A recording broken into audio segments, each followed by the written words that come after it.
Նախ այս գործի մասին, որովհետև հիշում ենք հենց կալանավորման օրերին էլ տարբեր գնահատականներ հնչեցվեցին, որ սա ամենևին քաղաքականության հետ կապ չունի, Դավիթ Համբարձումյանն այդ կշիռը չունի, բայց ամեն դեպքում Համբարձումյանը կալանավորված է։ Նախ եւ առաջ ուզում եմ իմ լիակատար աջակցությունը հայտնեմ եւ Դավիթին Համբարձումյան եւ Հայաստանում այսօր բանտարկված բոլոր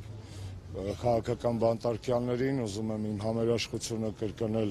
Նարեկ Սամսոնյանին, ով հիմա հացադուլի մեջ է նաև քաղաքական հետապնդման արդյունքում։ Իհարկե նաև մեր համերաշխությունը հայտնենք Բաքվի բանտերում նստած մեր հայրենակիցներին, որովհետև իրականում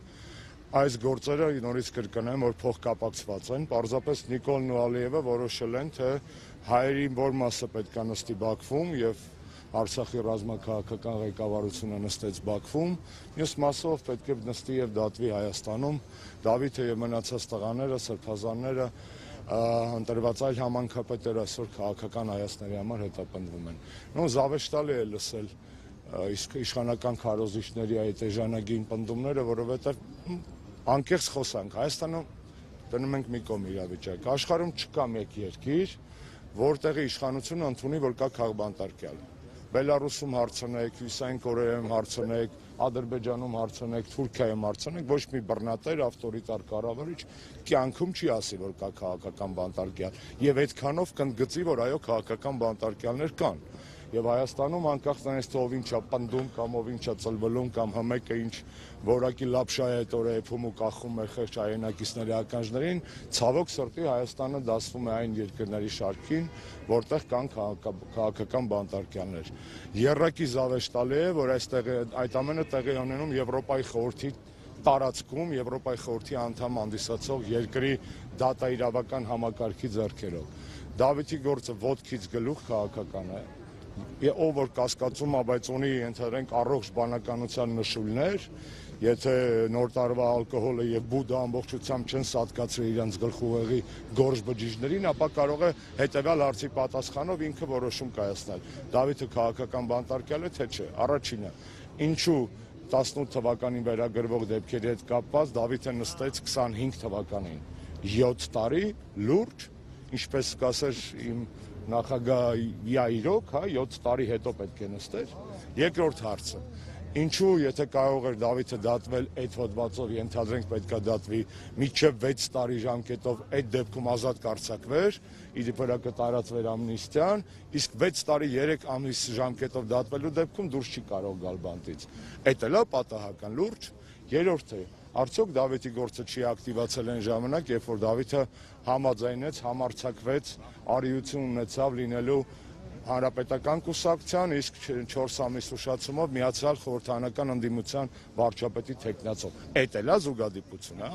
Այդ դիտավորյալ արեցին, որ հետո ներկայացնել։ Դե կներեք, հենա ինձ կներկայացնեն, ես այդ բանը քաղաքական բանտարկյալ ես եմ եղել, տնային կալանքի տակ Դավիթս չնեղանա, լավ, դա կարելի էր այդ հարցը այդ լավությունը կոպիտ ասած վարչապետ ներկայացնելու ուրիշ մարդկանց վրա էլ նաև անել, էլի։ Դա այդպես չի աշխատում, այսինքն ոչ մի հիմնավորում, որ փորձում են այդ իշխանական քարոզիչները կամ իշխանության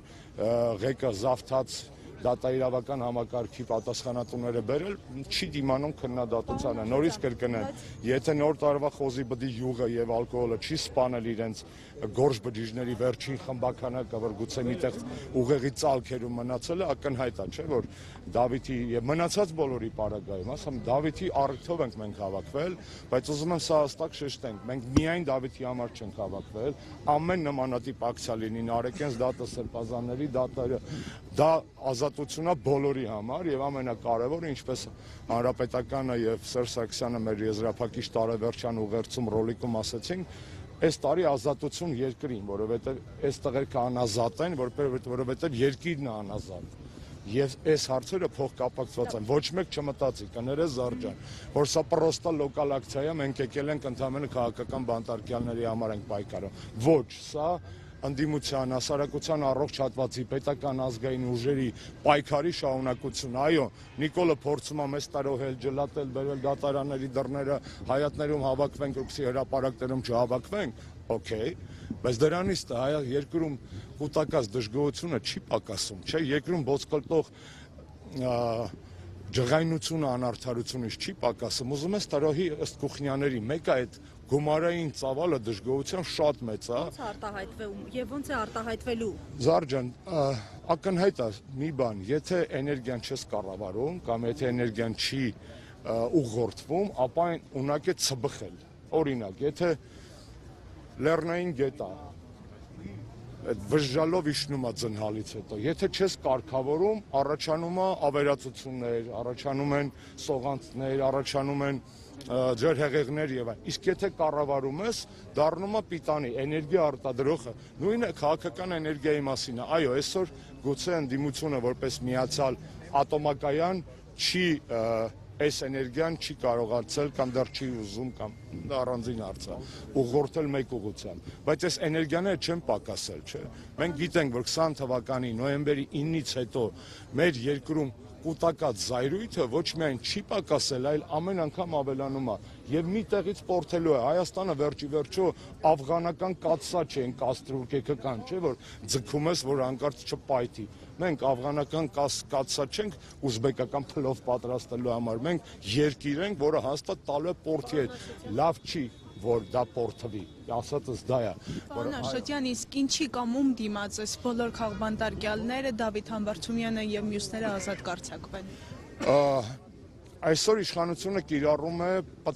պատտվող դռների քաղաքականություն։ Դա առաջինը Կարեն Վրդանեսյանն էր փորձագետ նկատել, դա ինչ է նշանակում։ Այդ պատտվող դռները հյուրանոցների կամ մետրոների հիշում եք, մեկին թողում են, մյուսին բռնում են, հա։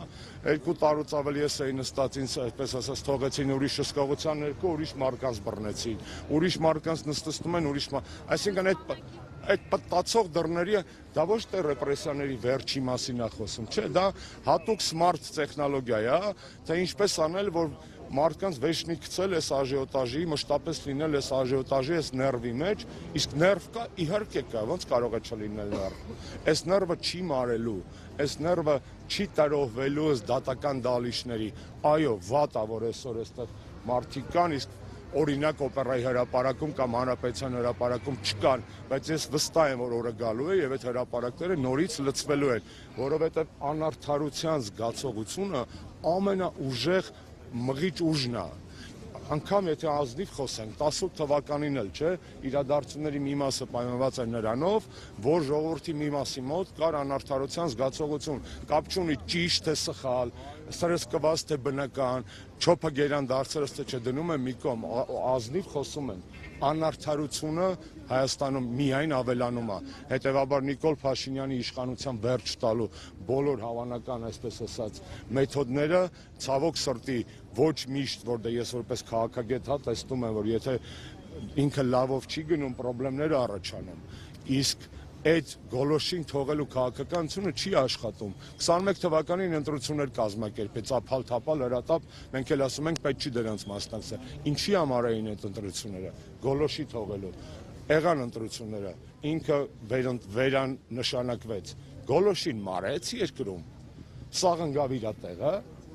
Չէ, որովհետև այդ կոնֆլիկտը մեր ճգնաժամը, մեր դժգոհությունը քաղաքական չի։ Ես որպես հայ եմ ներվայնացած, ես որպես հայ չեմ կարող նորմալ քնեմ, ոնց որ հազարավոր լիքը մարդիկ, եւ ոչ միայն Հայաստանում, Սփյուռքի վիճակը նայեք, բարեկամներ ունեք, կան չեք հարցրեք, օրինակ ես եկել են երևի նոր տարվա, ոնց եք ձեզ զգում, գլուխներդ ինչ աստիճանի այլևս։ Հա, մի բան էլ չէր, որ քթներս ցցած ենք, բայց լավ չէր քթներս ցցած, քան այսօր այդ մարդիկ իրանց քաղաքներում, հատկապես որտեղ կա ադրբեջանական եւ թուրքական համայնք, գլխիկորեն ման գալի, որ խուսափում են ամենաշարքային ադրբեջանցի վարորդի հետ աչքերով այ կոնտակտ ունենալ։ Այդ ճգնաժամը քաղաքական չի, չէ՞, սա այս ամեն ինչը թասիբի, ներվի, պատվի, արժանապատվության, եսի, զովաստղերքի, կորցրած Արցախի, այս դրա մասին է։ Չկա, տեսնում եք, թասիբով տղերք են պատասխանում են ռուս լրագրողին, Ես այսօր գրեցի Սալավյովի հետ կապած, կրկնեմ այստեղ, ես մեծ հաճույքով կգնա իրան հարցազրույց կտայի, բաց խոսելու հայ-ռուսական հարաբերությունների մասին։ Ցավոք, այսօր այդ հնարավորությունը չունեմ եւ շատ զարմացած եմ, որ ռուսական քարոզիչները, քաղաքական շրջանակները դասեր չեն քաղում իրենց սխալներից եւ անհաջող ձևակերպումներով, այսպես ասենք, պարբերաբար ստանուցում են Հայաստանում ռուսաֆոբիայի բանը, կաթսան։ Լավ, Հայաստանում ռուսաֆոբիան դարձել է ստահակների վերջին հանգրվանը, սրիկաների, ինչպես հայտնի ասացվածքում ասան, վերափոխեմ այդ ասացվածքը։ Բայց դուք եք այդ ձեր բաներով սնում են, իթե չեք հասկացել, որ սա Վաստոկ ձելը տոնկը է, ժողովուրդ, դա ձեր ասացվածքն է։ Բայց եթե ձելը տոնկը է, խի չեք այդպես տոնկի վերաբերում։ Խի եք հիմքեր տալի տարաբնույթ ճտպտաններին ռուսաֆոբիանը։ Եվ երկրորդը հայ-ռուսական հարաբերություններում պակասում է